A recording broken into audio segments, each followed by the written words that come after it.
Yes, thank you, Mr. Mayor. Evening, councilors. So before you tonight is a lot division request for a parcel currently addressed as 501 South Polk Street. The subject property is located on the west side of Polk Street between East 3rd and East 6th Street. The property is zoned multifamily residential R4, as well as all surrounding and nearby parcels, with the exception of a few parcels that are owned by Latah County to the southwest. Taking a little bit closer look at the parcel, you can see there's an existing single-family dwelling structure in the center of the lot and a very small accessory structure to the north. And the current access to the lot is off of Polk Street, with the drive located on the north side of the house, as well as the current parking for that residence. This is a site plan that was submitted by the applicant for the proposed lot division, showing the new parcel lines here, which creates a flag lot configuration to the north of the existing structure and in the rear. And that results in a parcel of 7,854 square feet. The width of the lot at the Polk Street frontage is 20 feet in width, and that 20 feet is maintained for a distance of 86.8 feet as required by the code for flag lots. Existing within the flag lot portion then would be this small accessory structure, which when setbacks are applied to that flag lot, that structure would not meet minimum required setbacks, so that would be it would be necessary for that to be removed with the division. And then as well, as I mentioned, the existing drive is located to the north of the house, and the parking for the house currently exists in that location. And so if these lots were to be conveyed separately, it would be necessary for either parking to be located on this lot for the home, or a parking easement to be granted for the two parcels for the parking to remain at that current location. The second parcel then is this remaining rectangle with 5,035 square feet and a minimum, or a width at Polk Street of 58 feet. The property has been surveyed, and the house is shown as being set back 3.47 feet from the new north property line, which falls short of the required side yard setback, which is 5 feet. So it would be necessary for the home to be relocated in order to satisfy the minimum side yard setback. The structure would meet all other setbacks. Here's just a look at the aerial image again with the proposed new lot line overlaid. As I mentioned, the structure is located in the R4 zone. The minimum lot width for parcels in the R4 zone is 50 feet, and the minimum lot area is 5,000 square feet or 800 square feet per dwelling unit. Setbacks in the R4 zone are 15 feet in the front or 20 feet for a garage that's facing the street. The rear yard setback is 20 feet, and side yard is a minimum of 5 feet, but the sum of the two yards shall not be less than 15 feet. And the code stipulates that for flag lots, the flagpole portion of the lot shall not exceed 150 feet and shall not be less than 20 feet in width. This proposal was brought before the Public Works Finance Committee last Monday, and there was a request for some additional information in regards to the number of units or the level of density that could be constructed on the lot. So I just first would like to reiterate that this parcel is in the R4 zone, and therefore the subject property as it is today would be allowed, any permitted use in the R4 zone would be allowed to be constructed on the parcel as it is today. And then if the lot division was approved, any permitted use within the R4 zone could be constructed on either of the two lots, as they meet all the minimum size and width requirements. As I previously mentioned, the minimum lot area in the R4 zone is 5,000 square feet or 800 square feet per dwelling unit. But simply applying that 800 square feet per dwelling unit to a lot is not an accurate method for calculating the level of density that could be constructed.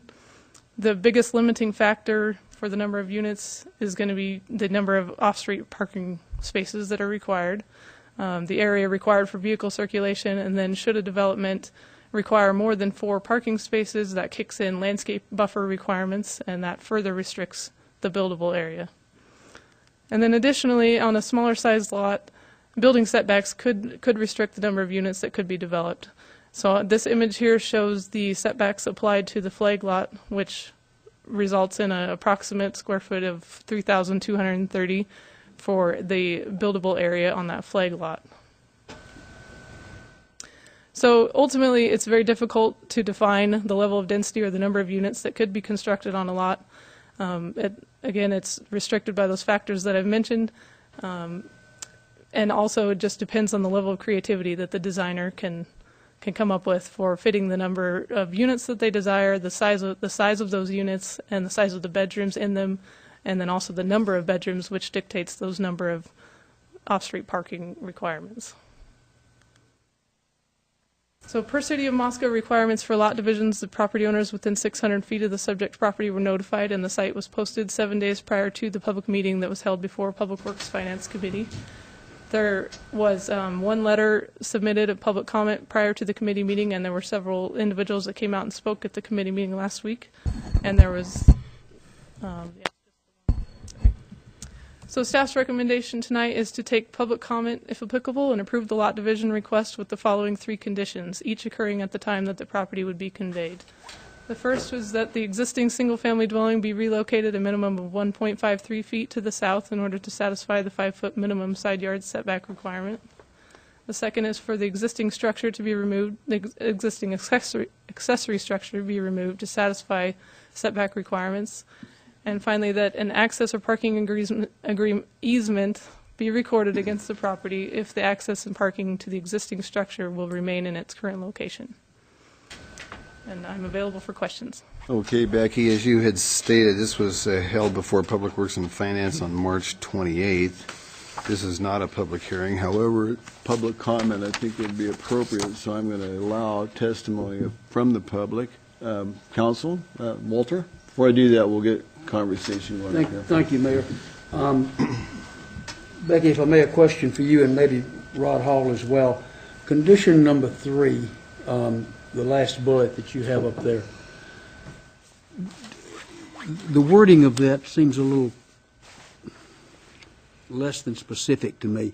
Does it need to be that the flag lot will guarantee an access easement for access and parking for the virtually square lot that's left up at the front of the property with the existing house? I mean, you're not asking that, because there are going to be 2 lots. Are they each going to give the other access easements, or they just need the flag piece to give access to the non-flag piece? Well, if the parking in the drive is to remain, and they don't desire to create a new curb cut and a drive and parking on the second south lot, then they would need to have an easement stating that the off-street parking for that structure is satisfied by the parking on the adjacent property. If that answers your question. Partially, but Rod, I'm sure Rod has something. Is my question clear? Well, yes, but it's a great attorney answer. It depends. It depends on what they're going to do and what they're going to build on it. If they're not going to have parking on that front lot, then they'll have to have some agreement with the other property owner, the other lot, for that parking. So it just depends on what they're going to do. So the easement would need to be from the owner of the flag lot to the owner of the non-flag lot. Is that correct? Yes, to use their property, yes. That flag lot, that access to the back will be owned by the back lot. Okay. And so if they're going to, part of their development agreement, use that for parking, they would have to have an easement for the... And if I may, the wording in the recommendation as it is adequate to take care of that, regardless of whether or not the 2 lots created by this are owned by one person or different persons. Yes. Okay. Jim? Regarding the same thing, the third condition there says if the existing structure will remain in its current location, and the first one is it has to move. The structure has to move. So it's just if access or parking for the existing structure, not if the existing structure. So the existing structure can't, in order for this to be approved, you can't have an existing structure in its current location. It has to move. And maybe it needs to be to be worded better, but that's not what it's intending to say. It's intending to say if they don't choose to create a new drive on that other lot and new parking over there, then they need to have an easement for where it's currently located. So it's saying if the access or the parking remains, not the structure. It perhaps could be reworded. Something needs to be reworded in that third thing so that they don't contradict each other. Well, it's Okay. saying if access or parking to the existing structure will remain in Or its to current. a structure, any structure. In the front lot, I guess, would be what you. No, that's not correct. I think we were just talking about if they don't move that existing structure, they'll have to address the parking issue. No. Well, they can't do it at all unless they do move it has to move over, it doesn't meet the setback It has to requirement. move. Yeah, Is that- that's a parking issue.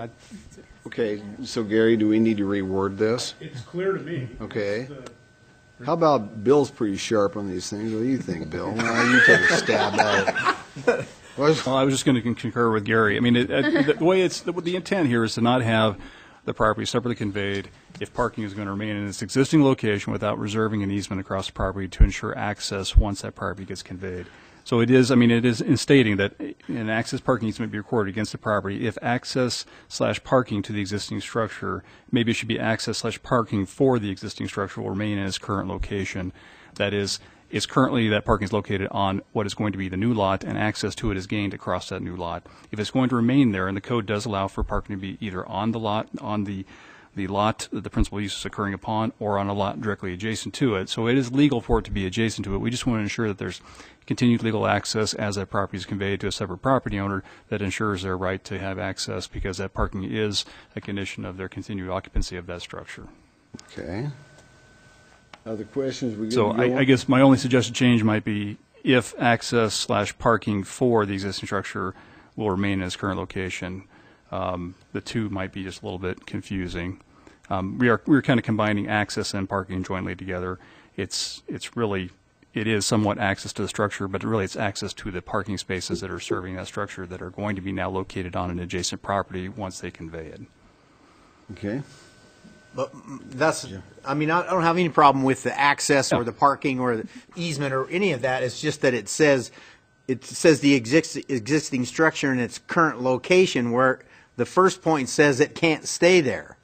You're not going to convey the property if the current structure is in its current location. Correct, but I think it's saying if the access parking to the existing structure will remain in its current location. Not that the structure will remain in the current location, but the access/parking for that structure will remain in its current location. Oh, okay. They've got an option It refers to the parking, not the Correct, structure. correct. Okay. They've got an option that they decide they're going to put another That driveway clarifies in and put their parking on their own property, and then they don't have to I grant just it. want to say, Catherine? so Jim, to help you understand, and thank you very much for doing that overlay, because it bet. makes complete sense now, especially since you filled in what they could possibly do. That's kind of what we were trying to get to in that, so it's really clear for me now, so thank you. Walter, you Well, Bill, if I may. Okay. Bill, what if for the existing structure will move to the end of that sentence? Would that help a little?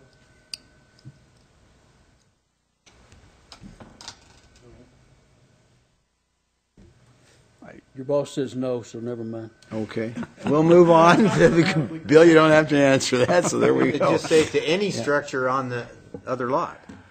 Well, we're really talking about the parking that serves the existing, because currently the driveway and the parking is on the new proposed lot. And if it's going to remain there, they need to make sure that there's an easement that continues the right to have access there. They also have the choice of moving it solely on and having a separate driveway. Really, it's hard to predict right now. They don't have any development plans today. They're just trying to, I think, get the approval for lot division. We will address it at the time that they are proposing to develop that process, but we just wanted to make sure that they were thinking of, and that it was on the record that needed to record that easement if it was going to remain on the adjacent property. Okay. Jim, you got another point you want to make So, here? well, couldn't it just be worded that the access parking easement recorded against the property to the newly created property wouldn't have anything to do with the structure? I think you need to talk about the lot, not the structure. It's about the lot, not the structure. Yeah. So if you take the structure out of it, then it makes Especially sense. since you're talking about having to move the structure. That's But the what, parking serves that structure. well, it serves that lot. Right. But both lots are new. Yeah. I mean, really, it's about the existing The existing structure. use. Yes. If you want to take the word "to" out and replace it with "serving," then it becomes clear. Okay, yeah, then that That'll work. would work. Anything that makes it clear that it's not contradictory. Yeah. Okay. Well, I think we could probably tweak one word there, Becky. All right, sounds good. You confuse all of us up here, so now we can move on, everybody. Okay, thank you, Becky. If there's anybody from the public who would like to comment on this, you're welcome to come forward. If you do, please state your name, address, and I'll give you 3 minutes. Your Honor, we have a letter from the applicant we would like to hand out. I'm sure that's what Scott's going to talk about. Okay, hand out to the council here.